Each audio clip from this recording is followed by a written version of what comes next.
자, 그러면 제 45차 고군분투기 시작하도록 하겠습니다. 반갑습니다. 저는 이상준입니다. 네, 여러분 새해 2021년 새해 복 많이 받으시고요. 제가 이번에 첫 스타트를 끊게 되었습니다. 앞으로도 계속해서 저희 고군분투기 계속 끊임없이 지속적으로 이벤트를 열도록 할 테니까 많이 응원해 주시고 많이 참석해 주시면 감사드리겠습니다. 그리고 저희가 지금 스태프를 모집하고 있습니다. 네, 스태프를 모집하는데 스태프가 어떤 일을 하냐고 하면 2주에 저희는 한 번씩 정기 미팅을 가지고요. 그리고 페이스북, 블로그, 유튜브, 슬랙 등을 관리하며 현재와 같은 이벤트를 기획하거나 진행을 하고 있습니다. 혹시 저희 그 스태프에 관심이 있으신 분들은 옆에 이 밑에 쪽에 이제 이름이 있는데요. 뭐 저라든지 아니면 뭐 대범님 등등 스태프들에게 연락을 주시면 감사드리겠습니다. 그리고 뭐 스태프라고 하면 이제 특권이 하나 있는데요. 저희 이제 그 슬랙에 아이콘에 이제 그 코디벨로퍼 로고를 달 수 있습니다. 이게 되게 뭐 좋은 특권이니 꼭 관심 있으신 분들은 연락을 주시면 감사드리도록 하겠습니다. 네, 오늘 진행 순서입니다. 일단 오늘 지금 안내가 좀 약간 늦어졌는데 아마 한 3분 정도에 늦어질 것 같고요. 그리고 현재 첫 시작은 이제 LT를 시작으로 그리고 본 발표를 진행할 예정입니다. 그래서 지금 현재 준비되어 있는 LT는 지금 그 저희가 지금 아까 전에 이제 형철님이 지름신이라는 채널을 만드셨는데 그 재택근무를 하시면서 이제 구입을 한 이제 물품을 소개해 주신다든지 그런 것들에 대해서 아마 형철님이 소개를 해 주시는 LT 세션이 준비되어 있고요. 그리고 이제 저희 이제 개발자들의 삶을 이제 연구하시고 그리고 그런 이제 삶에 대해서 이제 연구한 이제 조금 이제 중간 성과물이라고 할까요? 그런 것들을 이제 저희들에게 이제 공유해 주시는 이제 성철님이랑 그리고 일주님이 발표를 준비해 주셨습니다. 그리고 마지막으로는 저희 흥행 보증 수표죠. 사령님이 이제 그 발표를 준비해 주셨기 때문에 마지막까지 같이 해주시면 감사드리겠습니다. 그러면 바로 형철님 만나보도록 하겠습니다.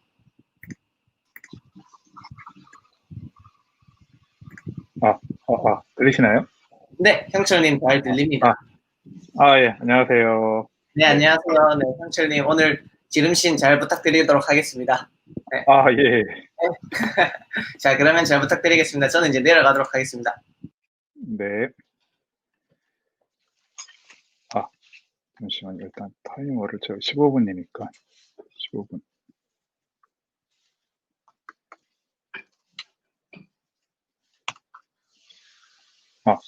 안녕하세요. 예. 김형철이랍니다. 요다라는 닉네임으로 활동하고 있습니다. 간단한 자기소개하면요. 지금 재택근무 2년차에 들어갔고요. 막 개발 관련 온갖 잡일을 처리하고 있습니다. 최근 관심사는 재테크고요.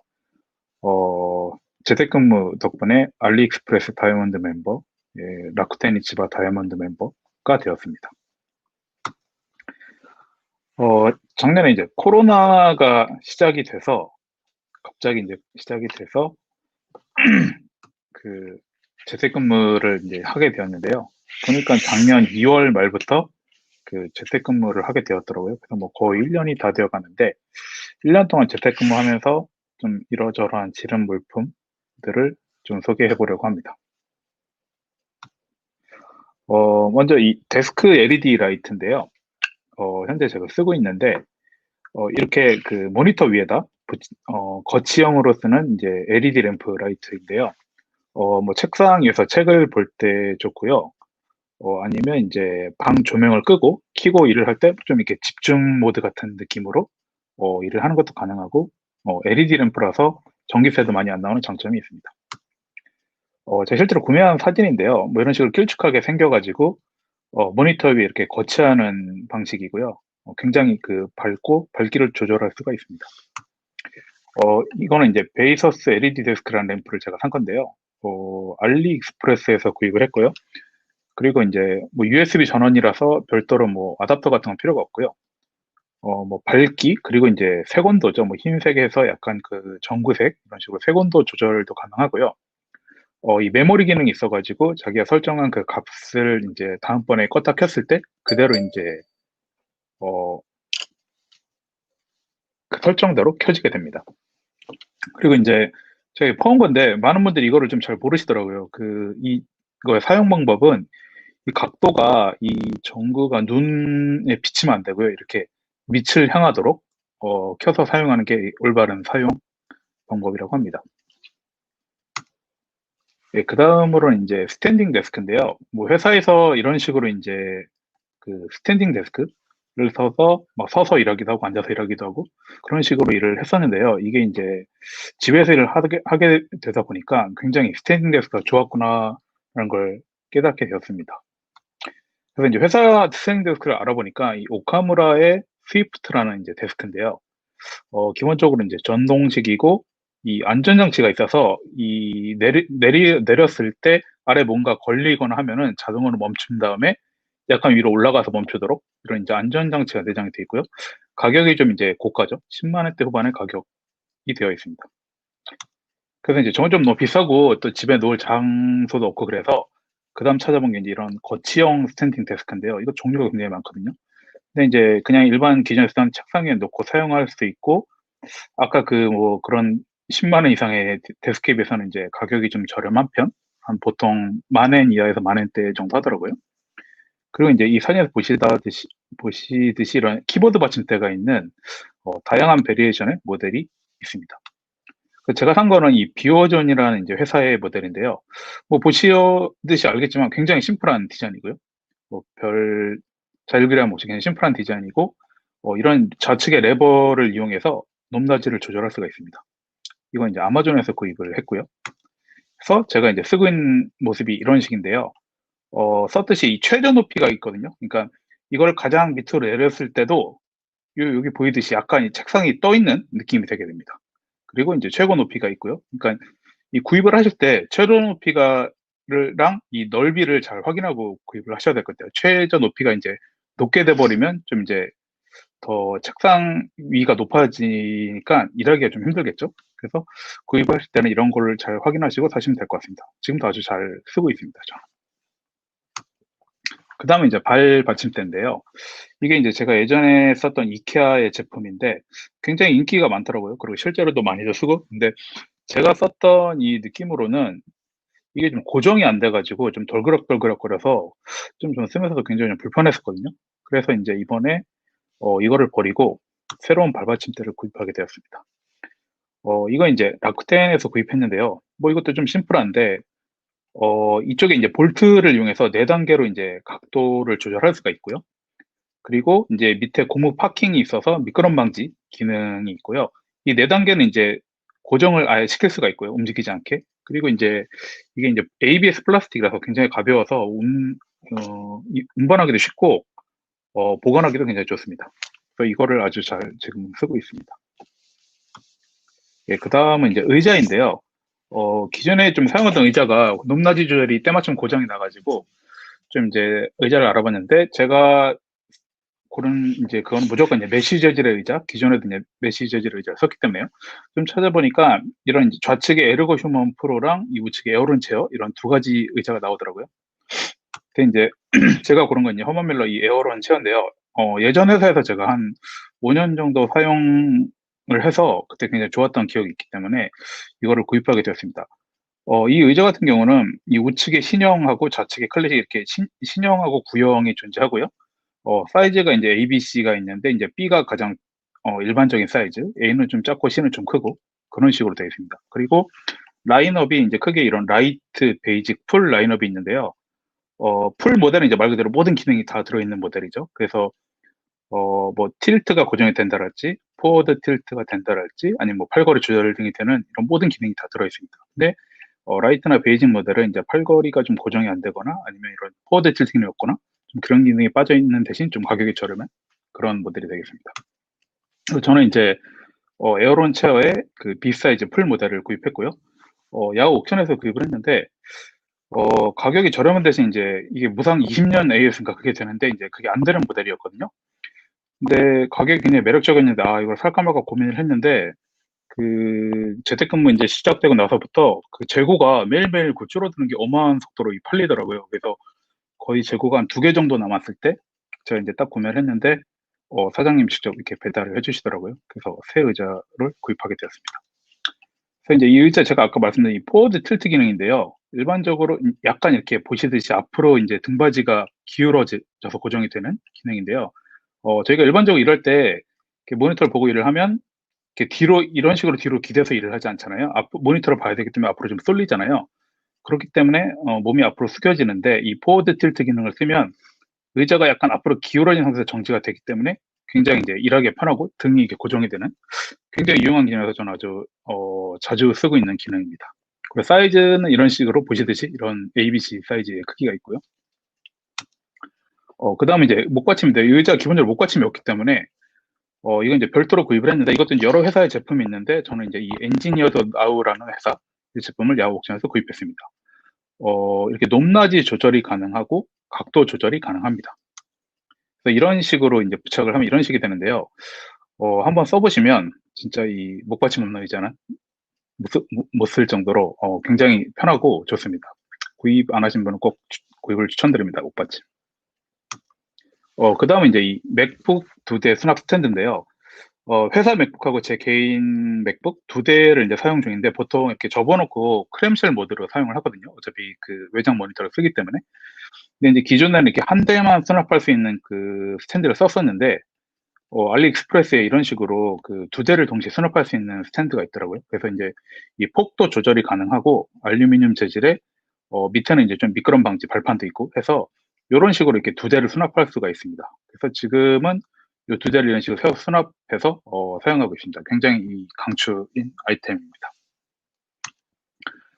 그 다음에 이제 가죽 지갑인데요. 제가 이제 재테크마다 보니까 거의 슈퍼 왔다 갔다 하는데 좀 큰 지갑을 그때마다 갖고 다니는 게 불편해가지고 이것도 알리익스프레스 찾아보니까 이런 식으로 이제 미니멀리스트 레더 월렛이라는 게 있더라고요. 굉장히 심플한 구성이고 사이즈가 작고요. 그리고 가죽 괜찮고 여기 제 이름이 이렇게 써져 있는데 이런 식으로 이제 레이저로 이름을 각인해 줍니다. 이건 유료 서비스인데 그래서 뭐 심플하게 카드랑 그 포켓이 2개가 있어요. 그래서 카드랑 지폐 그리고 동전을 넣는 식으로 사용을 하고 있습니다. 그래서 뭐 이런 식으로 이제 쓰고 있는데 굉장히 작고 그래도 뭐 들어갈 거는 다 들어가거든요. 거의 뭐 카드랑 지폐만 갖고 다니긴 하지만 여기 동전도 좀 들어가 있고요. 그래서 굉장히 유용하게 잘 쓰고 있습니다. 이것도 아주 개인적으로 강추하고 싶은 아이템입니다. 천 몇백 엔 정도 했던 것 같네요. 그 다음은 이제 이 노트북 스탠드인데요. 이거는 이제 제가 그 재택근무 하기 전에 샀던 건데 이거는 이제 좀 괜찮아서 소개를 시켜드리려고 갖고 왔습니다. 이 루스트 laptop 스탠드라는 그 스탠드인데요. 저는 이제 홈페이지에서 구입했고 이게 이제 미국산인데 접이식으로 작고요. 굉장히 튼튼하고 이 높이 조절도 가능합니다. 근데 이제 가격이 한 우리나라 돈으로 7, 8만 원 정도 했던 것 같아요. 좀 가격이 비싸긴 한데 알리익스프레스 보니까 뭐 그대로 똑같이 카피판이 있더라고요. 그래서 관심 있으신 분은 한번 보셔도 괜찮을 것 같습니다. 이런 식으로 이제 접으면 이렇게 약간 짧은 봉처럼 생겼는데 이거를 이제 피면 이런 식으로 노트북을 거치하는데요. 이 부분의 고무 패킹이 굉장히 견고하게 돼 있어가지고 노트북을 이렇게 거치했을 때 전혀 흔들림이 없고 굉장히 안정적인 상태로 사용을 할 수가 있습니다. 그 다음은 이제 이북 리더기인데요. 이제 집에만 있다 보니까 책을 좀 많이 보게 되더라고요. 그래서 기존에는 이제 아이패드로 책을 봤었는데 좀 눈이 피곤해짐 좀 그런 게 있어서 이북 리더기를 별도 구입을 하게 됐습니다. 그래서 이제 제가 구입한 거는 오닉스 노바 3라는 이제 제품이고요. 이건 야후 옥션에서 구입을 했고 아이패드 미니랑 같은 이제 거의 똑같은 7.8인치에 필기가 가능하고요. 펜이 들어서 근데 펜을 쓸 일은 거의 없는데 일단 굉장히 가볍고요. 책 보기 굉장히 좋은데 이게 이제 좀 중소기업이라고 해야 되나 제품이다 보니까 액세서리가 없는 게 좀 큰 단점이 되겠습니다. 그런 케이스나 이런 게 아무것도 없더라고요. 나와 있는 게. 그래서 이제 제가 찾은 게 이제 이북 리더기 그립인데요. 이건 이제 알리익스프레스에서 구입을 했는데 가죽 재질이고 좀 범용적으로 나와서 한 7인치에서 10인치대 10인치대의 그 태블릿 같은 경우는 뭐 전부 쓸 수 있는 그런 제품이 돼 있고요. 요 그립 부분이 회전이 돼가지고 편하게 각도를 조절할 수가 있습니다. 그래서 이제 실제로 사용을 하게 되면 이런 식으로 사용을 하는데요. 이제 뭐 그런 거죠. 그 지하철 같은 거 타고 갈 때 이제 책 본다고 할 때 그런 식으로 손가락을 켜서 고정을 시킨 다음에 이 엄지손가락으로 페이지 넘기고 하는 그런 식으로 사용을 할 수가 있습니다. 그래서 이것도 굉장히 이것도 한 1,000엔 약간 넘게 주고 샀는데 굉장히 추천드리고 싶은 제품입니다. 그다음에 이제 키보드인데요. 저 기본적으로 제 기존에 쓰던 키보드는 이제 애플 매직 키보드 이건 집에서 썼었고요. 그리고 이제 필코 마닐라 에어라는 이 키보드는 이제 회사에서 썼었는데요. 좀 집에서 쓰는 키보드를 이제 텐키레스 기계식 키보드로 좀 바꾸고 싶은 생각이 있었고, 이 회사에서 쓰던 마닐라 에어는 좀 F키가 있는 기계식 키보드로 바꾸고 싶은 생각이 있어서, 이런 식으로 이제 제가 좀 원하는 사양이 있었거든요. 그래서 찾아보다 보니까, 이런 거를 거의 이제 만족시킨 키보드가 뭐 여러 회사가 있는데, 그 중에서 제가 찾은 게 이 키크론이라는 회사의 키보드고요. 뭐 일단 10만 원 안쪽에 구입을 할 수 있어서 가격이 좀 저렴한 편이었고, 뭐 기계식에 유선 무선 둘 다 사용할 수 있고, 백라이트도 있고 다양한 베리에이션이 존재해서 원하는 제품을 좀 찾을 수가 있었습니다. 그리고 이게 이제 요즘 핫한 이 스타트업 키보드 여기에도 이제 주인공이 쓰는 게 나오더라고요. 이 K2 키보드인데 주인공이 쓰는 키보드로 나와서 굉장히 오한 기억이 있습니다. 그래서 제가 산 게 이제 이 위에 K8 키보드 이건 이제 텐키레스죠. 그리고 밑에가 이제 K2 키보드 이거는 이제 어, 이 이쪽 우측 부분 키가 없는 키보드인데 집에서는 이제 이걸 쓰고 회사나 밖에서는 이제 이 밑에 K2 키보드를 쓰려고 해서 샀는데 좀 키크론 키보드가 기본적으로 높이가 좀 높아가지고 그 손목 받침대죠. 이 팜레스트가 필요하더라고요. 그래서 이거를 혹시 키크론 키보드 사실 분은 팜레스트도 같이 사는 걸 추천드리고 싶습니다.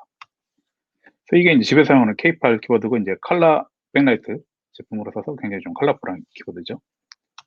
그리고 이제 회사에서는 이 K2 키보드 이거는 이제 원래 이 키캡인데 제가 이 별도 커스텀 키캡으로 구입을 해서 바꿨고요. 그리고 이 플라스틱 프레임이라서 가볍습니다. 그래서 갖고 다니기 굉장히 좋은 키보드고요. 맥북에 놓고 쓰면은 뭐 이제 이런 느낌이 됩니다. 그리고 이제 이 마지막인데 아이패드 프로도 같이 샀거든요. 이게 좀 이제 집에 있다 보니까 애플 펜슬 쓰고 싶고 뭐 해서 어째서 어, 지금 쓰고 있던 아이패드 미니가 오래되고 해서 샀는데 에어가 그때 발매할 예정이었는데 좀 가성비가 생각보다 별로인 것 같아서 이 프로로 구입을 하게 되었습니다. 그때 이 로지드 폴리오 터치라는 키보드도 같이 샀는데요. 일단 만듦새가 굉장히 좋고 그 순정 맥 키보드에 비해서 보호 기능이 좋거든요. 그러니까 이 아이패드를 이렇게 전체를 둘러싸고 있어서 충격에도 강하고 여러모로 좋은데 무게가 진짜 너무 무거워가지고 이 부착한 상태에서 들으면 거의 맥북 무게더라고요.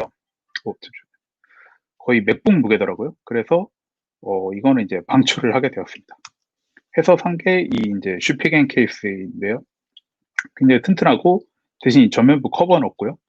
그리고 이제 메이드 인 코리아인데 이게 전 세계적으로 굉장히 좀 인기가 있는 제품이더라고요. 그래서 저는 이제 일본 아마존에서 샀는데 혹시 그 아이패드 쓰실 분들은 이 케이스 굉장히 개인적으로 추천해 드리고 싶습니다. 근데 이제 결국 아이패드는 유튜브 머신에 대해서 집에서 저녁에 자기 전에 술 한잔 하고 유튜브 볼 때 그런 식으로 쓰고 있습니다. 예, 여기까지가 이제 마지막 끝마침인데요. 제가 느낀 거는 이렇게 뭔가를 살 때 어중간하게 지르지 말고 한 방에 좋은 걸로 사는 게 돈을 절약하는 길인 것 같습니다. 어중간하게 사면 결국 나중에 더 좋은 걸 사게 되더라고요. 한 방에 좋은 걸 사는 거고, 살까 말까 고민할 때는 이미 반 이상 넘어와 있는 상태거든요. 그러니까 이제 이 고민은 배송을 늦출 뿐이라는 명언을 잘 이제 머리에 두시고 지르실 분은 지르시기 바랍니다. 그리고 오늘 찍은 사진인데 어느덧 제 방이 이제 이런 식으로 변해 있더라고요. 그래서 재택근무도 비교적 좀 즐겁게 일할 수 있는 환경이 돼 있지 않나 하는 생각을 했습니다. 네, 그리고 이제 마지막인데 제가 오늘 이 지름신이라는 채널을 만들었거든요. 그래서 이런 좀 지름에 관한 정보를 공유하고 싶어서 이런 채널을 만들었으니까 많이 많이 와주셔서 여러 가지 정보 공유할 수 있었으면 좋겠습니다. 네, 제 발표는 여기까지입니다. 네, 감사드립니다. 네, 고맙습니다. 네, 그러면 요다님 그 Q&A 네. 한번 열어봐 주시면 시간이 없어서 간단하게 하도록 하겠습니다. 네, 지금 뭐 3개 정도밖에 없어서 네, 예, 예. 연락해 주시면 바로 마무리 지을 수 있을 것 네네네. 같아요. 네. 네. 여기 써져 있는데, 책 보는 거에서 아이패드 프로랑 이북 리더인데요. 제가 두 개 다 써본 경험으로 말씀드리면, 일단 이북 리더가 뭐 압도적으로 우수하고요. 이 눈 피로도가 압도적으로 좋기 때문에, 책을 진짜 보는 걸 생각하시면 무조건 이북 리더를 추천해드리고요. 뭐 책은 뭐 조금 보는데 뭐 다른 용도로도 많이 써야 된다 하면은 이제 뭐 아이패드 프로를 사는 게 낫겠죠. 근데 진짜 그 책 전용으로 보려면 저는 개인적으로 이북 리더를 추천해드리고 싶습니다. 그리고 이제 거치형 스탠드 데스크 높이 조절할 때 좀 흔들리면 불안하지 않나? 이거는 높이 조절할 때 약간 이제 그런 흔들거리는 감? 약간 덜컥거리는 감이 있는데, 그렇게 뭐 흔들고 불안하지 않고요. 굉장히 안정적으로, 되거든요. 그래서 이게 올릴 때도, 이게 제가 알기로는 가스식이라고 하던데, 그래서 올릴 때도 그냥 힘없이 그냥 들어서 올릴 수가 있고요. 내릴 때도 뭐 굉장히 스무스하게, 내릴 수가 있어서, 좀 무거운 게 올라가 있긴 하지만 그렇게 막 많이 흔들거리면 불안하거나 하진 않습니다. 네. 그리고 락텐 다이아몬드인데 알리 다이아몬드들 얼마지? 제 금액은 잘 모르겠고요. 이게 알리가 이제 그 점수가 있거든요. 다이아몬드가 되기 위한. 근데 이제 점수를 얻기 위한 여러 가지 뭐 룰이 있는데, 그건 이제 알리에서 찾아보면 잘 아실 텐데, 이제 개인적으로 뭐 예를 들어 팁을 드리자면, 물건을 두 개를 산다고 했을 때, 하루에 두 개를 사지 마시고요. 하루에 한 개씩 사면, 그러니까 이틀에 걸쳐서 사면은 그 얻을 수 있는 점수가 이제 두 배를 얻을 수가 있거든요. 포인트를. 제가 알기로는 그런 물건 구매 포인트 같은 게 있어가지고, 예, 두 개가, 여러 개를 살 때는 그 구매하는 날을 다르게 나눠서 사면은 이제 더 많은 포인트를 얻을 수가 있고, 그리고 물건이 오면은 무조건 이제 그 리뷰를 남기고요. 하면 리뷰 점수도 또 얻을 수가 있고, 여러 가지 방법으로 그 점수를 얻을 수가 있기 때문에, 그거는 이제 그 알리의 홈페이지 보시면은, 쉽게 좀 아실 수 있을 것 같습니다. 네. 이상입니다. 네, 요다님, 감사드립니다. 네. 요다님, 고맙습니다. 마지막에 질문이 하나 더 올라왔었는데, 네. 그거는 슬랙에 한번 답변을 네. 주시면 감사드립니다. 예. 네. 예, 알겠습니다. 네, 감사드립니다. 그러면 이제 그 다음 발표를 진행하도록 하겠습니다. 일단 요다님을 그리고 잠시만요. 일단 제가 성철님이랑 올리도록 하겠습니다.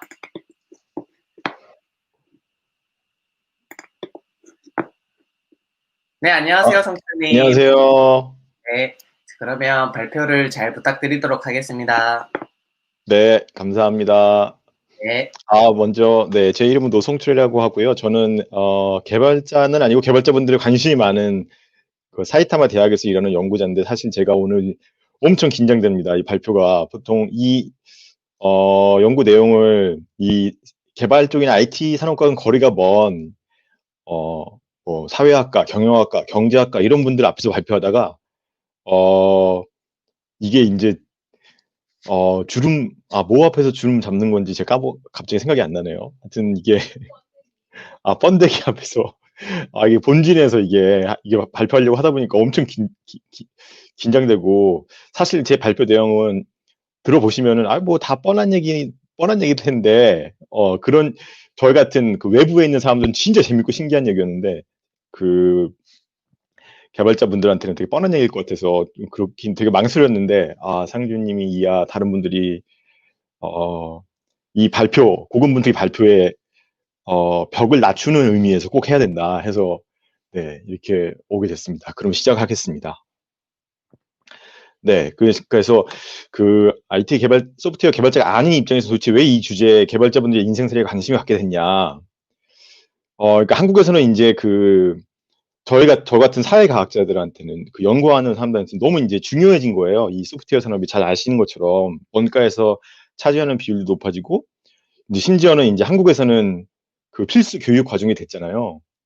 그리고 심지어는 이제 사교육의 1번지 대치동에서 이제 그 코딩 학원이 성황리에 영업 중이고, 이제 뭐 미국이나 유럽에서 들어오신 분들이 잠깐 알바로 이런 데서 1타 강사로 뛰기도 하시고, 이런 게 너무 신기하다라는 생각이 들었고요.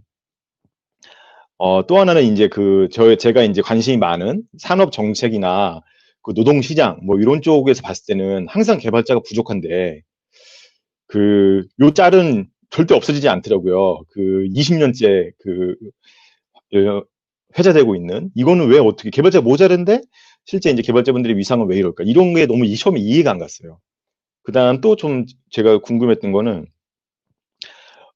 이제 그 왼쪽에 계신 분은 이제 스타트업 한국에서 되게 유명하신 분이잖아요. 이제 이분이 작년에 이제 4차 정부에서 이제 4차 산업위원 재작년이네 벌써 4차 산업위원장이라는 직무를 하셨는데 그때 이제 끝에 활동을 다 마치시면서 보고서에 이제 이런 내용을 써주셨죠. 스타트업의 혁신을 위해서는 주 100시간도 근무할 필요가 있다. 실리콘밸리의 노동시간 제한하는 그런 법이 있냐. 이런 말이 나오는 한편 또 이제 반대쪽에는 여기 막 너무 과로사 얘기 너무 많이 나오고 너무 노동시간 길고 이게 어떻게 공존할 수 있을까 이런 호기심에서 사실 이제 시작했고요. 이제 끝으로는 실리콘밸리 얘기가 너무너무 가까이 온 거예요. 그래서 이 모든 되게 저한테는 되게 이질적으로 들리는 현상인데 이게 도대체 이 안에서는 한국에서는 어떤 게 일어나고 있는 것인가. 그래서 이제 제가 일본에 살고 있지만 아직 일본어가 잘 안 되기 때문에 한국에서 연구를 해야겠다. 한국에 있는 개발자분들을 상대로. 그래서 한 지난 2년 동안 이제 요런 궁금증을 가지고 한국에서 연구를 해왔었어요. 그래서 그 한국 개발자들의 표준적인 만약에 그런 게 있다면은 경로는 무엇이고 보통 우리가 이제 그 소프트웨어 개발자분들을 떠오르는 전문직이라고 아까 그 보여줘 주셨지만 그 스타트업이란 드라마가 만들어질 정도로 그래서 그럼 이게 그런 게 사실 우리가 의사, 변호사, 기자 뭐 이렇게 되기 위해서는 대충 뭐 어떻게 준비해야 되고 뭐 어떤 시험을 봐야 되고 이게 좀 이제 표준적인 뭔가 경로가 있잖아요.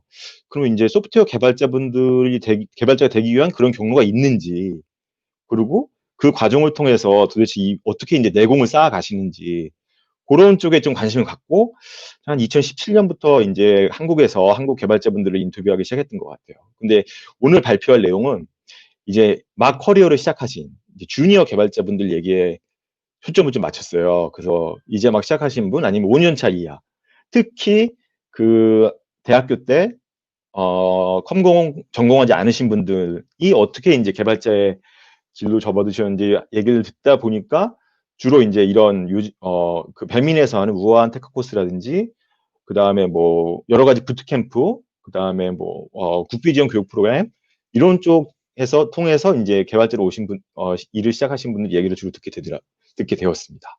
그래서 오늘은 그 얘기를 좀 이제 하고 이제 이렇게 한 2, 3년 동안 한국에 있는 개발자분들을 만나고 그 다음에 이제 제가 일본에 살다 보니까 그러면서 이제 지난 여름에 이제 그 코디벨로퍼에 계신 운영진 분들과 50일 컨퍼런스나 행사를 진행했는데 그러면서 이제 그 일본이나 미국에 계신 한국인 개발자분들은 이제 한국과 어떻게 일하는 게 다른지 요건 이제 진행 중이라서 아마 내년 이맘때쯤에 한번 꼭 발표를 하고 싶은데 그러기 위해서는 뒤에도 말씀드리겠지만 오늘 와주신 분들이 너그럽게 저랑 인터뷰를 해주시면 너무너무 감사드리겠습니다.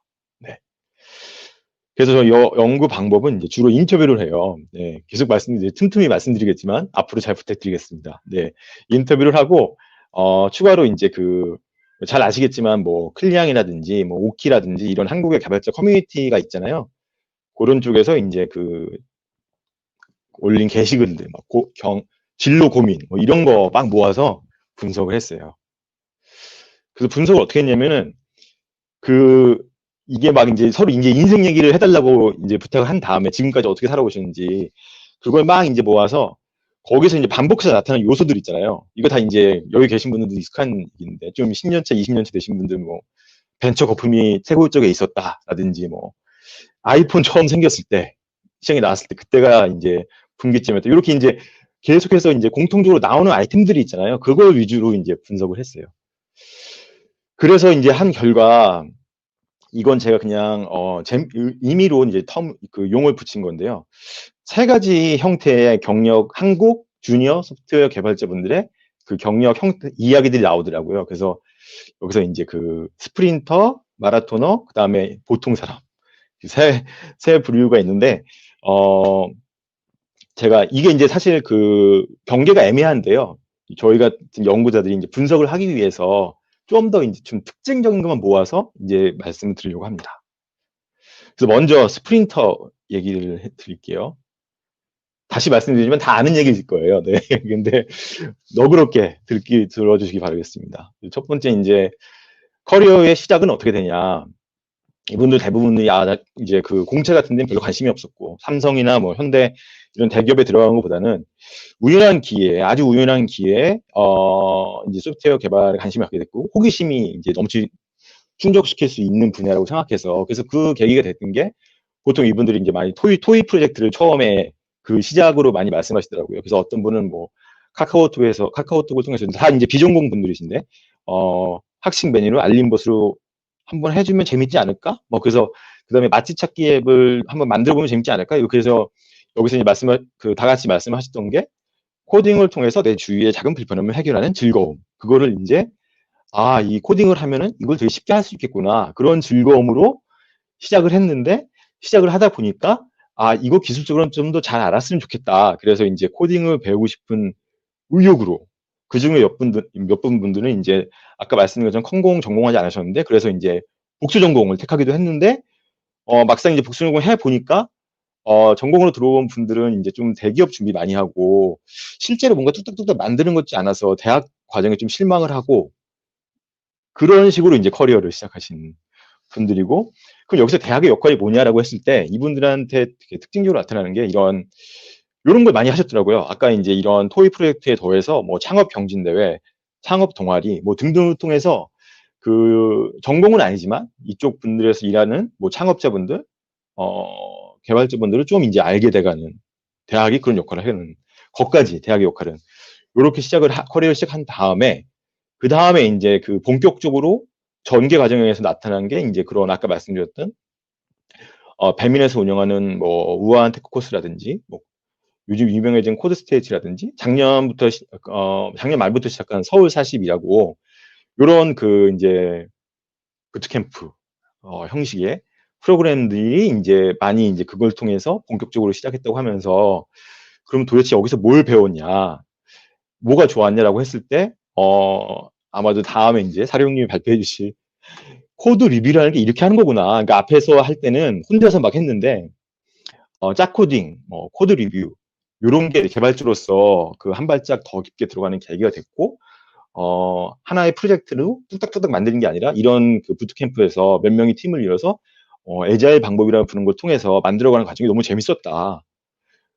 그러면서 이런 부트캠프에서 내가 아까 말씀드린 것처럼 대학교 때는 대부분 안정적인 큰 기업에 가는 걸 선호하시는 분들이 많았는데 부트캠프 가보니까 나랑 비슷한 사람들이 많았고 이게 내 길이구나. 개발자 해야겠다. 이런 부트캠프를 통해서 계기가 되고 부트캠프 끝날 때쯤에는 이런 코드 리뷰나 애자일 경험을 통해서 뭔가 한 발짝 하나 더 알게고 나오는 계기가 됐다.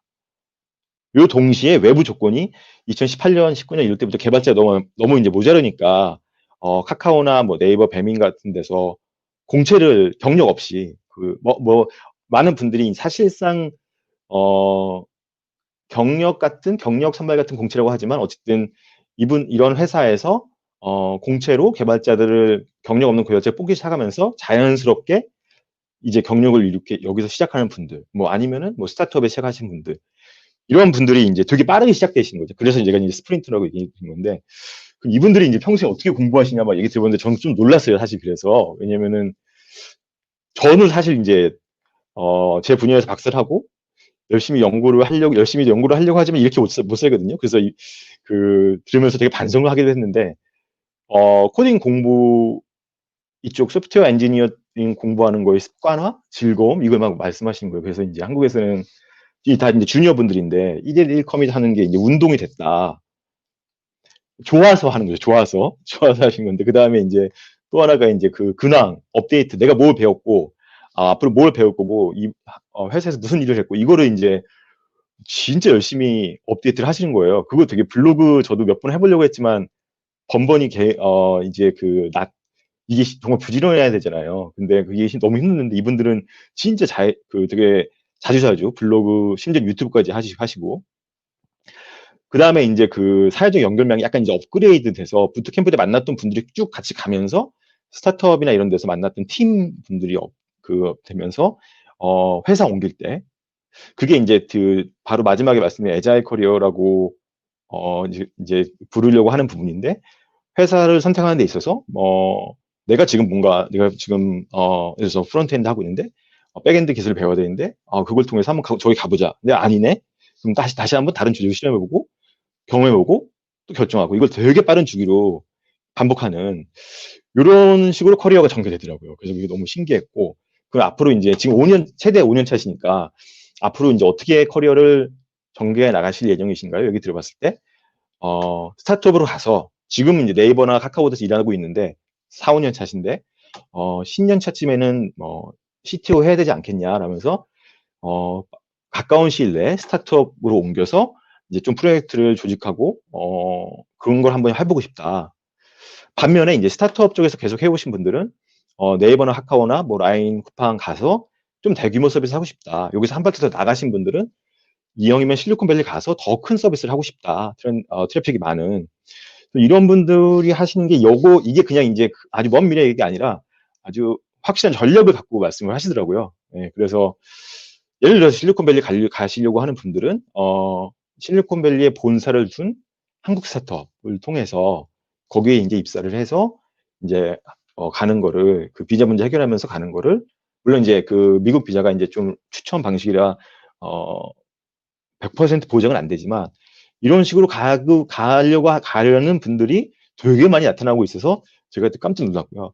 끝으로 이제 여기 적은 거는 이제 이분들이 항상 이제 입에 항상 인터뷰에서 강조하신 이게 되게 피곤하잖아요. 블로그도 해야 되고 일도 바쁘고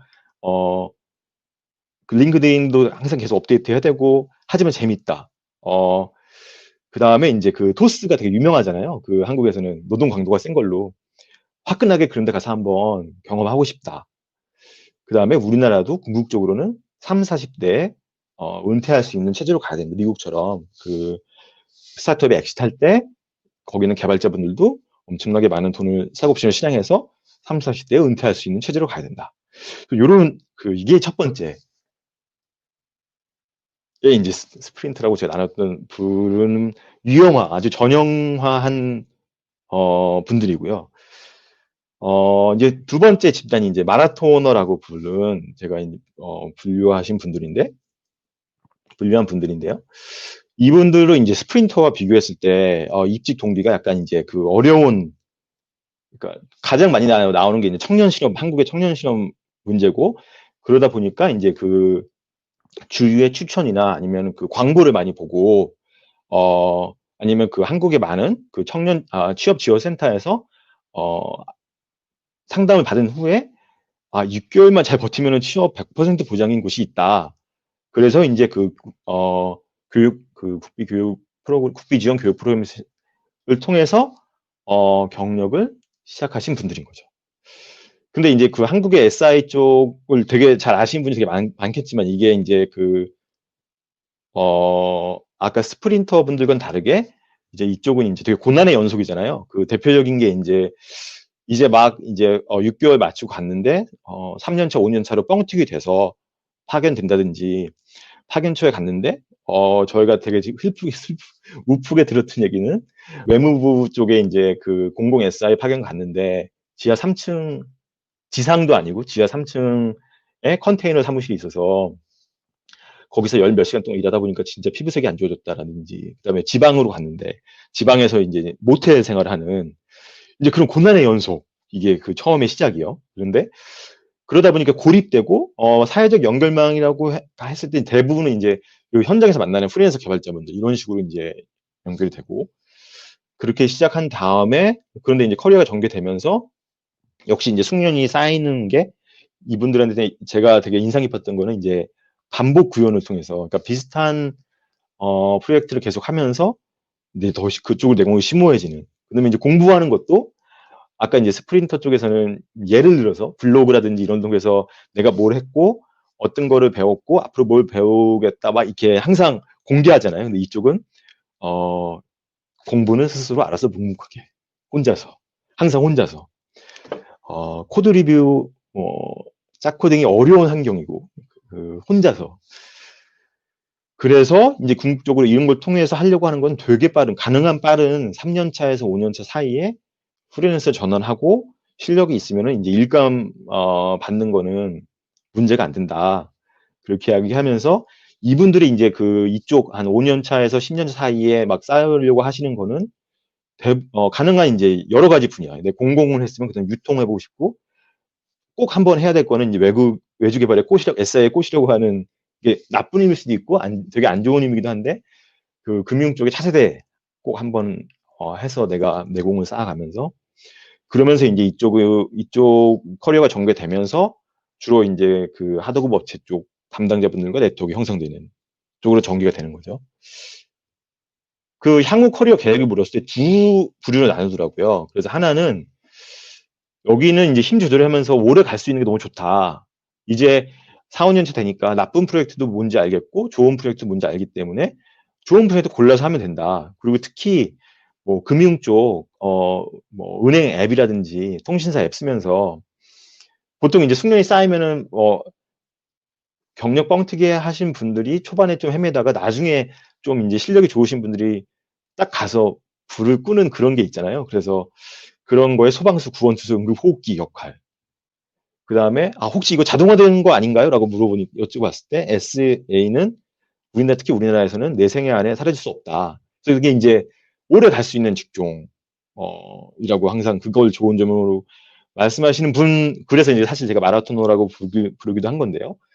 그런 분들도 있는 반면에 또 반대쪽에 한편에는 이제 요즘에 한국에서 워낙 그 첫 번째 말씀드린 그 IT 서비스 쪽이 너무 커지니까 탈출기. 그래서 탈출하겠다. 네. 저는 사실 이런 거 너무 궁금했어요. 그러니까 이거 이런 썰이 되게 그 한국에 이제 그런 게시판 같은 데 보면 썰이 되게 많은데 진정한 개발자라는 어떤 습관을 가지고 있느냐. 마우스보다 키보드를 선호하며 등등. 이런 거 보면 안다. 그런 저도 그래서 이제 단축키를 외우기 시작했는데요. 네, 그래서 이제 이런 분들이 비록 그 시작은 아까 스프린터 같은 시작은 아니지만 열심히 해서 SI를 나와서 자체 서비스를 제공하는 회사로 옮기는 그런 이제 거리 계획을 가진 분들이 이제 점점 늘어나는 거를 확인할 수 있었어요. 네, 그럼 이제 끝으로 제가 사실 제일 관심이 많은 분들인데요. 저 같은 보통 사람. 세 번째 보통 사람이라는 건 좀 그런데, 이분들의 커리어 시작은 아까 여기 이제 적은 것처럼 50, 50이 섞여 있는 것 같아요. 그래서 이분들 스스로도 내가 코딩의 재미를 느끼는 것 같기도 하고, 아닌 것 같기도 하고, 이쪽 분야가 장래가 있는 것 같기도 하고, 없는 것 같기도 하고. 그런데, 마라토너랑은 차이가, 많은 분들은 사실 정보가 없어서 만약 좋은 정보가 있었으면은 이 국비 교육 과정보다는 돈을 좀 들이더라도 되게 좋은 부트캠프라든지 이렇게 갈 수 있었을 텐데 그런 정보가 없는 분들이 뜻밖의 되게 많았거든요. 근데 이분들은 그런 정보는 있어요. 그래서 절대 국비 교육보다는 되게 좋은 부트캠프 가야겠다. 그래서 배민으로 가신 분도 있고, 우아한 테크 코스로 가신 분들도 있고 등등 있는데, 부트캠프 경험했음에도 불구하고 아까 그 스프린터 분들이 느끼는 내가 이제 알 깨고 한 발짝 확신을 갖는다든지 그런 건 없었다고 하더라고요. 그러다 보니까 일단 SI는 피하겠다는 거는 이제 정보를 많이 들어서 알고 계신데 좀 제가 흥미로웠던 거는 저도 너무 공감하는 건데 1일 1커밋 그다음에 블로그 꼬박꼬박 유튜브 하는 거를 되게 힘들어. 그걸 어떻게 하는지도 그러니까 즐기면서 한다는데 어떻게 하는지 정말 모르겠다. 너무 힘들다. 하루 일만으로 힘든데 그건 이제 일종의 노동으로 보는 시각을 이제 말씀해 주셔서 그게 이제 그 스프린터 분들과 차이였고요. 그러면 이제 그래도 이제 다행히 회사가 정기적인 기술 세미나라든지 약간 뭐 이렇게 정해져 있지는 않지만 어쨌든 가끔 이제 코드 리뷰를 해서 그런 건 좋은데 대부분 이제 야근도 안 하고 대신에 이제 그 부트캠프라든지 다른 데서 일하는 그 인정 대표는 유지하고 계시는. 그런데 향후 커리어를 물었을 때는 되게 이제 좀 그러니까 마라토너 분들은 오히려 길고 가는 게 계속 갈 수 있다. 스프린터 분들은 되게 자신감이 넘치게 내 커리어는 내가 개척한다. 근데 이분들은 약간 좀 그 불확실성을 많이 거기에 대해서 걱정을 하셨는데 내가 열정이 없는 것 같은데, 스프린터, 똑같이 부트캠프에서 만났던 스프린터 친구들보다 열정이 없는 것 같은데, 계속 이걸 하는 게 맞나? 계속 한다면은 뭘 어떻게 준비해야 되나? 이런 불확실성을 되게 많이 얘기를 하셨어요. 네, 그래서 이제 지금 끝났는데, 이제 다들 아시겠지만, 결국은 이제 이게 산업별로 나뉘는 거잖아요. 그래서 자체 서비스 제공하는 쪽에 이제 스프린터가 되게 많고, 거기는 항상, 회사들이 우리가 찾는 인재는 부족하다. 뭐 사람은 많지만, 개발자 많지만, 우리가 찾는 개발자는 부족하다. 여기서 이제 스프린터 분들은 여러 회사를 거치면서 짧게 이제 경력을 만들어 가신 거고, 필요에 맞게. 이제 반대쪽에 그 마라토너 분들이 계신 거잖아요. 여기는 대부분 프리랜서로 하면서, 이제 중간에 그 보통 사람에 속하시는 분들. 사실 이분들이, 사실은 이 패키지 솔루션 회사들이 한국에서 더 많고, 이런 약간 이제 이 중간에서 이 양쪽에 자기가 더 맞는 쪽으로 선택할 수 있으면 좋은데, 그런 부분이 한국엔 너무 없는 게 이게 되게 문제가 아닌가라는 생각을 개인적으로 갖고 있는데, 의견을 되게 듣고 싶고, 이제 결정적으로는 그 일본은 어떤지 저희가 이제 연구를 되게 하고 싶은데요. 저희가 아직은 이제 드라마를 공부하고 있어요. 이 최근에 본 드라마인데 일본의 그 외주 개발 회사 쪽인데, 그 한국 SI는 너무 다른 거예요. 네, 그래서 이게 정말 판타지인지 실제 어떤지 그런 거를 이제 일본에서 다 고군분투하고 계신 분들과의 인터뷰를 통해서 배우고 싶습니다. 네, 끝으로 왜 이거를 하고 있냐, 앉아 있냐라고 물으실 때, 그러니까 이게 이제 결국은 저희 같은 연구자리 하고 싶은 건, 이게 정책적으로 어떻게 고군분투하신 분들을 뭔가 정책적으로 지원하는 게 맞냐 틀리냐. 그러니까 시장이 항상 열심히 해야 되는 건 맞는데, 그래도 이제 뭔가 정책적으로 지원할 수 있는 거는 없을까. 그런 거를 이제 이런 걸 통해서 좀 뽑아내고, 싶은 게 좀 있고, 또 하나는 이제 한국에서 약간 이게 좀 심해지고 있는 것 같아요. 한국의 IT 산업에서는, 아까 스프린터 분들 예를 들어서 저희가 인터뷰했던 분 중에서는 5년 차에 2,600만 원을 시작해서 5년 차에 거의 뭐 8천만 원 가까이 이렇게 올라가시는 분들을 적지 않게 봤거든요. 반면에 비슷한 연차인데, 아까 말씀하셨지만 이제 그 컨테이너라든지 되게 그 반대쪽에서 고생하신 분들 계시고, 근데 이게 너무 이제 쏠림 현상이, 물론 이제 개인의 노력 차에 의한 걸 있다고 생각하는데, 이게 혹시 그거 말고 다른 뭐 정부의 불균형이라든지 다른 요인이 있으면은 그거를 줄이기 위해서는 어떻게 할 수 있을까? 그런 게 있는 거고, 궁극적으로는 개인의 취향에 맞게 뭔가 선택해서 할 수 있는 방향으로 갔으면 좋겠는데, 우리나라는 이제 이게 점점 이렇게 계층화되는 것 같아서, 이렇게 가는 것도 괜찮을까라는 거에 대해서도 나중에 의견을 나중에 꼭 한번 들었으면 합니다. 네. 제 발표는 여기서 마치겠고요. 저희 연구는 항상 여러분들의 특히 금년과 내년은 일본에 계속 고군분투하고 계시는 한국인 개발자분들 많이 만나서 얘기 듣고 싶은 게 저희 목표거든요. 그래서 잘 부탁드리겠습니다. 네, 감사합니다. 네, 성철님 감사드립니다. 그러면 이어서 바로 일주님을 연결해서 바로 하도록 하겠습니다. 네. 안녕하세요. 저도 노성철님에 이어서 이 고군분투기 발표의 무력을 확 낮추는 역할을 하기 위해서 등장했습니다. 네, 저는 개발자분들의 인생살이, 특히나 일본에 이제 이주하신 분들, 국제 이주를 하신 분들의 인생살이에서 되게 굉장히 큰 부분을 차지하고 있는 가족 이민과 그 가족 이민한 분들의 새로운 커리어의 시작에 대해서 연구를 하고 있고, 얘기를 해보고 싶습니다. 먼저 개인적인 경험을 말씀을 드리면, 저는 학위 과정 중에 2016년에 일본에 이제 가족 체제 비자를 받고 오게 됐어요. 이게 이제 제가 일본에 와서 제일 처음 받은 재료 카드인데, 보시면 아시겠지만 이제 가족 체제라고 써 있고, 영어로는 이제 뭐 디펜던트라고 써 있고, 취로 불가라고 딱 써 있어요. 그래서 자격 외 활동 허가라는 걸 받으면 일주일에 28시간 이내에 취로 활동을 할 수는 있는데, 저는 이거를 처음에 받고 사회 이제 일본에서의 저의 사회적이고 법적인 지위가 남편에게 종속돼 있구나.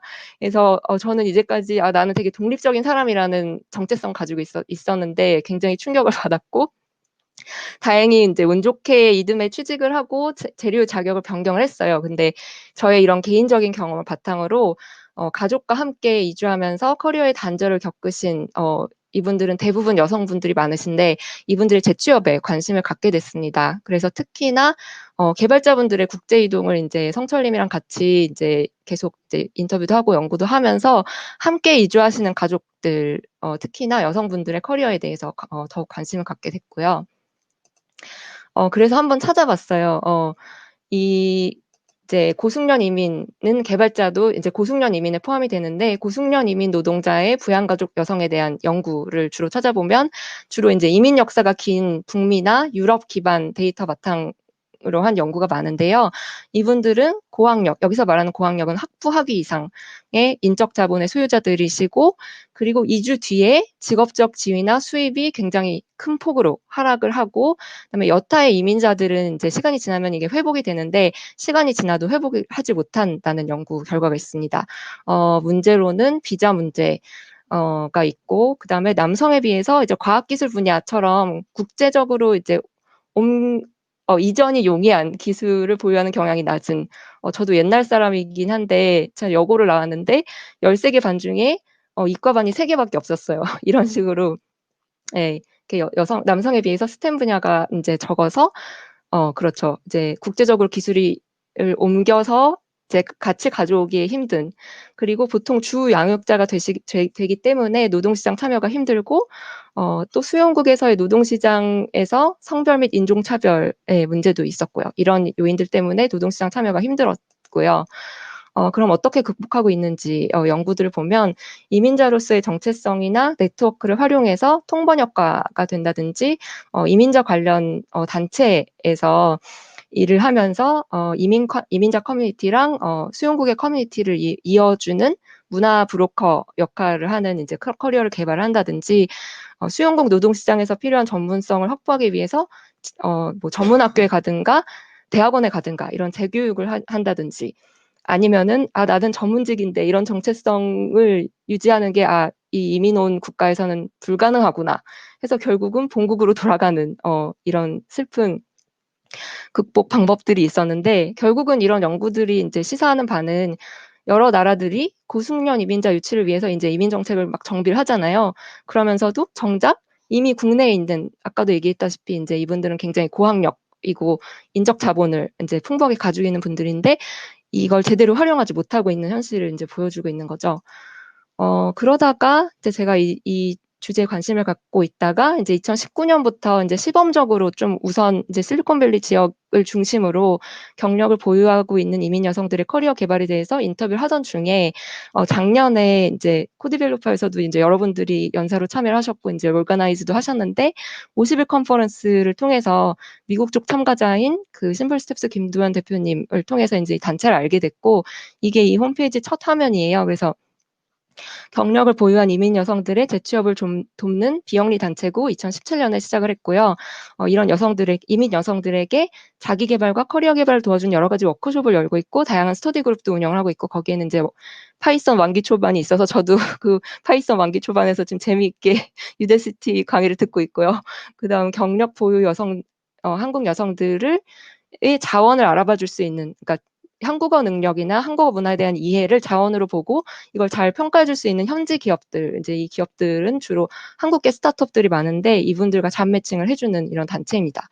그래서 같이 연구를 해보고 싶다 해서 연락을 해서 연구 프로젝트를 지금 진행을 하려고 하고 있고요. 그다음에 이왕 하는 김에 나는 일본에 살고 있으니까 일본 상황이랑 비교를 해보면 좋겠다. 저의 개인적인 경험도 있었고 해서 이제 일본도 보자 했는데 잠깐 여기서 일본의 숙련 이민 물론 다 아시겠지만 아주 잠깐 이제 짚고 넘어가면 2000년대 초반부터 이제 IT 인재를 중심으로 적극적으로 굉장히 숙련 이민을 장려하고 있잖아요. 그래서 세계적으로 이제 외국인 인재 유치 경쟁이 막 심해지는데 일본도 여기서 뒤처질 수 없다라는 공감대가 이제 형성이 많이 돼 있고 그다음에 여러분들 너무너무 다들 너무 잘 아시다시피 저출산 고령화로 인구가 이제 늙고 감소하고 있는데 이런 상태에서는 사회 경제적인 지속 가능성이 위협을 받고 그다음에 마을과 동네들이 막 사라지고 이러니까 이제 굉장히 적극적으로 이제 이민을 받아들이고 있는데 특히나 이제 2011년에 동일본 대지진 이후에 그 3, 4월 두 개월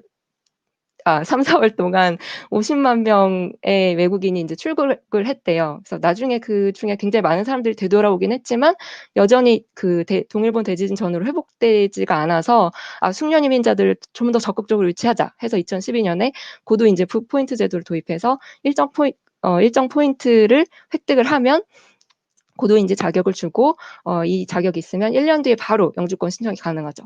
그다음에 2018년에는 특정 기능 이제 재료 자격이라는 걸 도입을 했는데 숙련 이민으로 이제까지 인정하지 않던 14개 산업 분야, 농업, 개호, 건설 이런 분야까지 숙련 이민으로 인정을 하고 장기 체류랑 가족 재결합도 할 수 있게.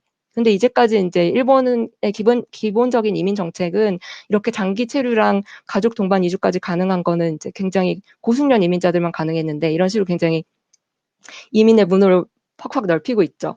그렇다면 이민이 이렇게 계속 증가하고 있는데 통합을 위한 일본 정부의 노력은 어떠한가? 저는 마이펙스 이제 인덱스라는 지표를 참고를 했는데 마이펙스는 2004년부터 이제 유럽의 어떤 싱크탱크가 중심이 돼서 전 세계 52개국의 이민자 관련 정책을 8개 분야에 8개 분야에 걸쳐서 이제 검증을 했는데 노동시장 참여를 위한 지원 마련이 잘 되어 있나, 가족 재결합이 가능한가, 교육, 그다음 정치 참여, 영주권, 귀화에 대한 접근성이 보장이 돼 있나, 차별금지가 제도적으로 잘 보장이 돼 있나, 또는 건강권에 대한 액세스라든지 이런 8개의 정책 분야를 분석을 해서 얼마나 이민자 통합 정책이 잘 정비되어 있는지를 보여주는 지표를 산출을 하고 있는데요. 일본은 1919년 상황을 분석한 마이펙스 스코어에서 47점, 이거 평균인 50점보다 낮아서 52개 국 중에 34위 굉장히 하위권이죠. 그래서 종합평가는 이미 오랜 기간 거주하고 있는 이민자들이 많은데도 정책적으로 이민자들이 인종이나 민족이나 종교나 국적 때문에 받는 차별로부터 보호받을 권리, 즉 기본권이 보장이 잘 안 돼 있고 교육과 정치 참여 부분에서 평등한 기회가 지원되지 않고 있는 상황이다. 이러한 정책 때문에 일반 국민으로 하여금 이민자들을 이웃이 아닌 나보다 밑에 있는 존재로 인식하도록 하고 있는 상황이라고 굉장히 박한 평가를 내렸습니다. 그래서 저는 여러분들이 평가에 얼마나 공감하시는지는 잘 모르겠어요. 근데 저는 그래서 이걸 보고 이민자 통합 정책이 잘 정비가 안 돼 있고 특히나 자신의 일이 아닌 이유로 가족과 함께 동반한 여성들이 잘 정착을 하고 나아가서 노동시장에서 참여할 수 있는 있도록 하는 서포트가 굉장히 부족하구나라고 유출할 수 있잖아요. 그래서 좀 더 자세히 알아보자 해서 실태 조사를 했어요. 그래서 파일럿 인터뷰를 해서 20대 후반에서 50대 초반에 이제 한국 여성 7명, 그래서 일본 거주 기간은 0.9년에서 18년이고요. 근데 이분들이 한국에서 하던 일을 고용 형태만 이제 프리랜서로 전환해서 재택근무하고 있는 딱 한 분을 제외하고는 한국에서 쌓은 경력이나 전문성을 살리거나 새로운 커리어를 개발하는데 많은 어려움을 겪고 계셨어요. 그래서 이제 공통적으로 떠오른 얘기들이 전반적으로 모든 정보의 접근성이 떨어진다. 신뢰할 수 있는 네트워킹 플랫폼이 없다.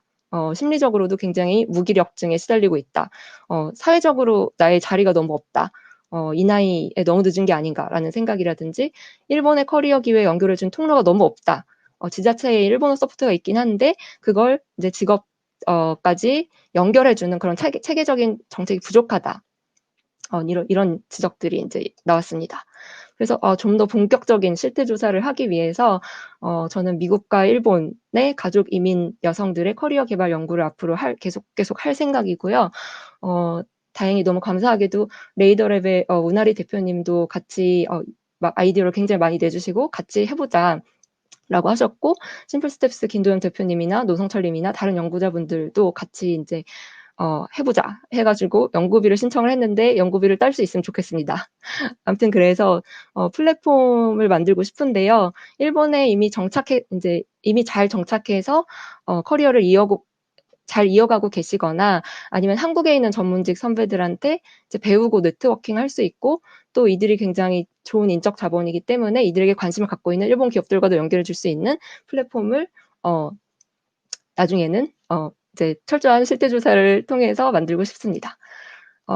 예, 너무너무 감사드리고요. 연구에 참여해 귀중한 경험을 들려주실 분, 그리고 연구 참가자를 소개해 주실 분들의 연락을 간절히 기다리겠습니다. 정말 감사합니다.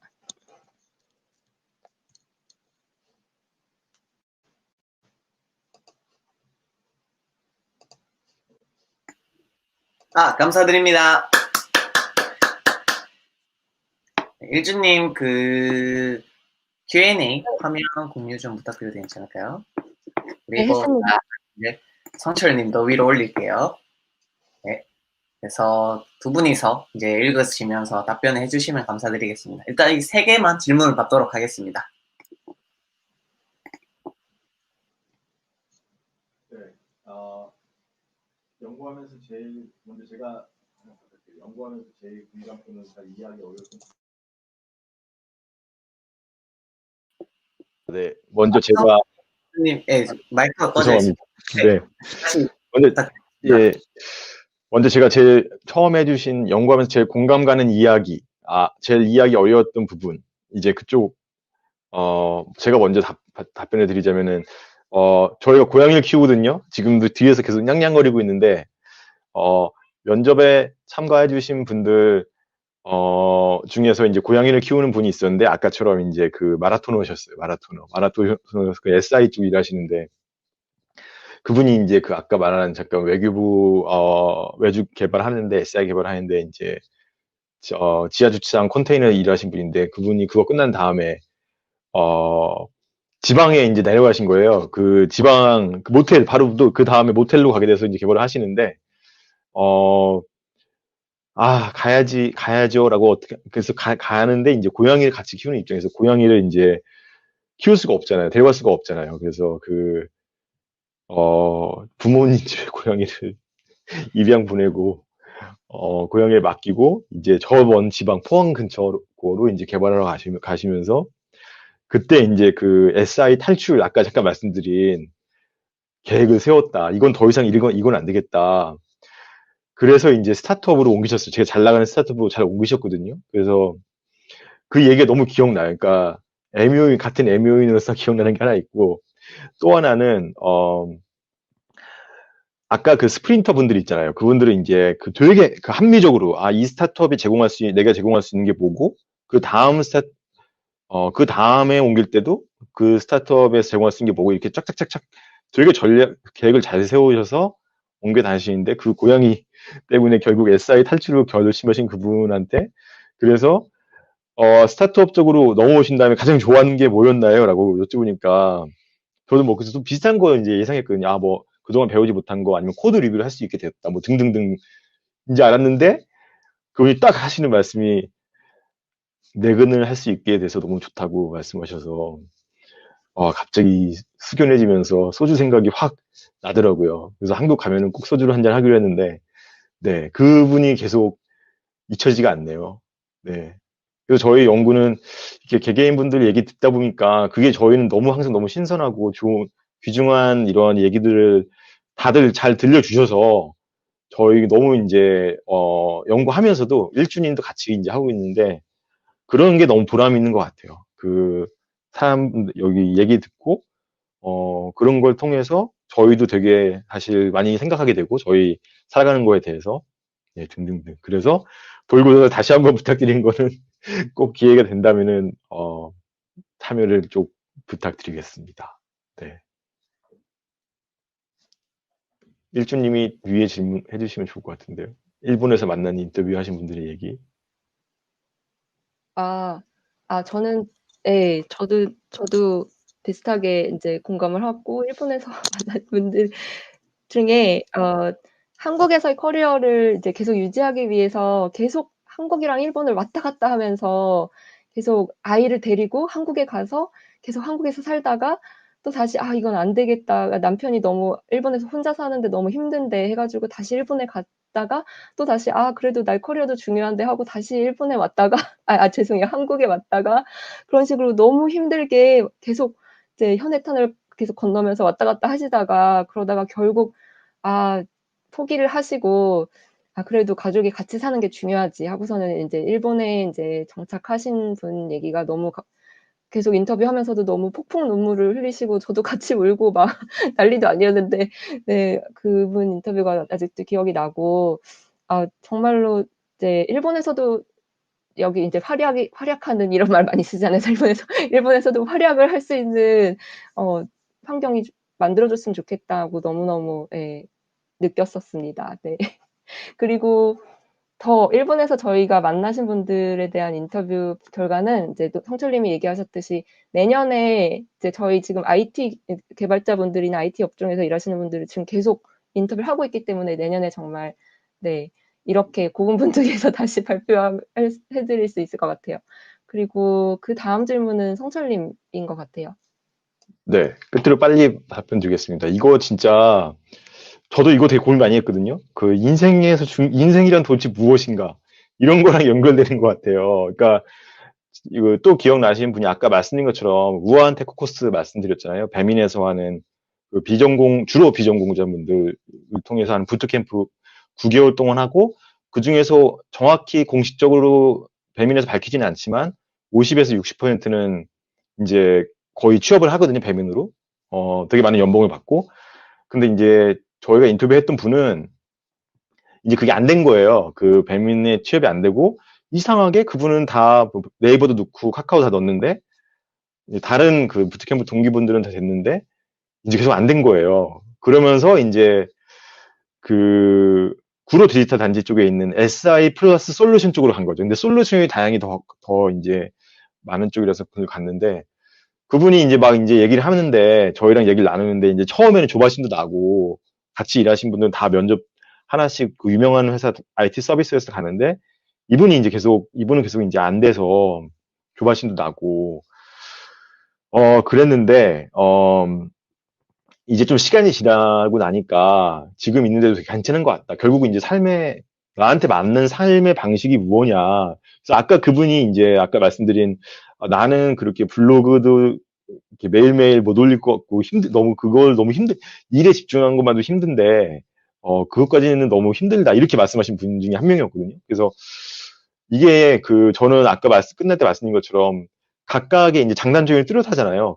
그 스프린터, 빨리 들어가는 IT 서비스 쪽에 일하신 분들은 그 되게 빨리 성장하는 나의 모습과 엄청난 새로운 서비스. 근데 또 이제 패키지 솔루션 쪽에 계신 분들은 일과 삶의 균형이 잘 맞고 오래 한 회사에서 같은 여러 동료들과 이렇게 이제 쌓아갈 수 있는 그 장단점이 딱딱딱 세 가지가 다 있는 것 같은데 이게 좀 고민되더라고요. 그러니까 우리나라에서는 이제 점점 IT 서비스가 무조건 제일 스프린터로 가야 되고 그 다음에 이제 그런 마라톤이라든지 보통 사람 쪽은 오히려 진정한 개발자의 정체성과 잘 맞지 않는 거 아니냐라는 얘기를 이제 인터뷰에 가끔 해주신 분들이 있어서 그거보다는 각각 자기의 삶의 방식에 맞는 쪽으로 일하는 방향으로 이 IT 쪽도 됐으면 좋겠다.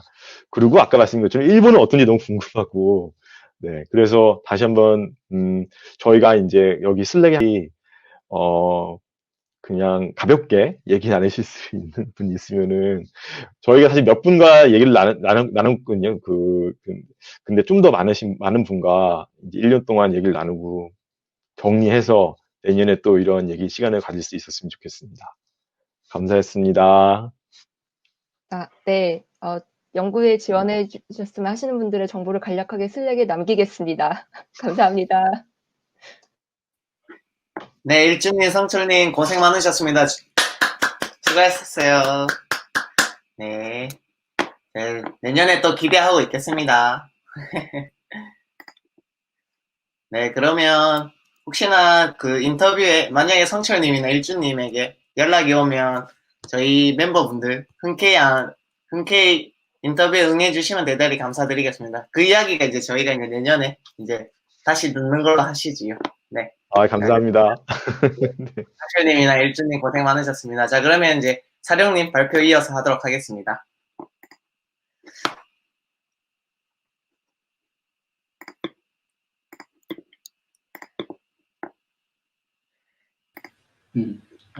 들어왔나요? 네, 사령님 잘 부탁드리겠습니다. 예, 잘 부탁드립니다. 예, 네. 안녕하세요. 강사룡입니다. 네, 이것으로 저희가 준비한 발표는 끝이 났고요.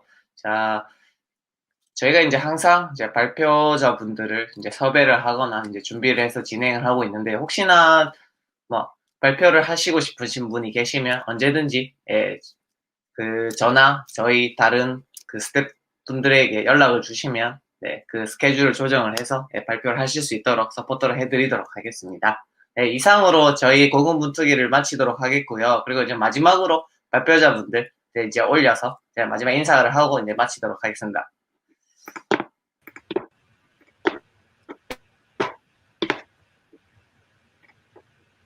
네, 발표자분들 다들 고생 많으셨고요. 네, 45차 고군분투기 수고하셨습니다. 네, 네, 수고했습니다. 마지막 사진 하나 찍도록 하겠습니다. 손 한번 흔들어주세요. 네. 네, 새해 복 많이 받으세요, 다들. 네.